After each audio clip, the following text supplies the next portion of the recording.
Ga jerin ƙasashe guda 10 a nahiyar tamu ta Afirka waɗanda suka fi yawan mahaddata Alƙur'ani. A lamba na 10 muna da ƙasar Nijar.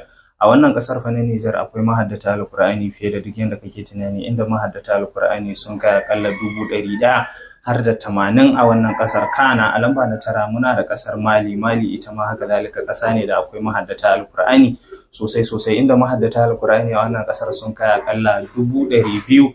A lamba na 8 kuwa muna da ƙasar Mauritania, haka zalika ita ma wannan ƙasar fa akwai mahaddata Alƙur'ani sosai, inda mahaddata Alƙur'ani a wannan ƙasar fa sun kai aƙalla 200,000 har da 50. Sai kuma a lamba na 7 muna da ƙasar Sudan. Ƙasar Sudan ta zo a lamba na 7 daga cikin jerin ƙasashe da suka fi yawan mahaddata Alƙur'ani a nahiyar tamu ta Afirka baki ɗaya, inda mahaddata Alƙur'ani a wannan ƙasar sun kai aƙalla 1,000 har 300,000. Sai kuma a lamba na 6 muna da ƙasar Algeria. Algeria ƙasa ne da akwai mahaddata Alƙur'ani fiye da duk yadda kake tunani, inda mahaddata Alƙur'ani a wannan ƙasar na Algeria sun kai aƙalla 1,000 har 370. A lamba na 5 kuwa muna da ƙasar Senegal. Wannan ƙasar na Senegal haka zalika ita ma fa ƙasa ne da akwai mahaddata Alƙur'ani da yawa, inda mahaddata Alƙur'ani a wannan ƙasar na Senegal fa sun kai aƙalla 100,000 har 450. A lamba na 4 kuwa muna da ƙasar Egypt. Egypt ta zo a lamba na 4, inda mahaddata Alƙur'ani a wannan ƙasar na Egypt suke da yawa sosai, inda yawansu ya kai aƙalla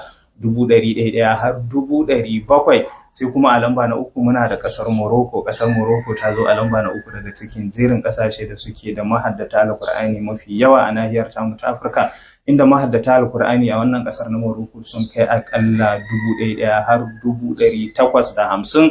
A lamba na 2 kuwa muna da ƙasar Somaliya. Ƙasar Somaliya ƙasa ne da akwai mahaddata Alƙur'ani fiye da kima, inda mahaddata Alƙur'ani a wannan ƙasar fa sun kai aƙalla miliyan 1 har da 200,000. Sai daga ƙarshe a lamba na 1 ƙasar da ta fi kowane ƙasashe yawan mahaddata Alƙur'ani a nahiyar tamu ta Afirka baki ɗaya ita ce ƙasar Najeriya. Mahaddata Alƙur'ani a wannan ƙasar fa sun kai aƙalla miliyan 1 har da 800,000, miliyan 1 har da 800,000.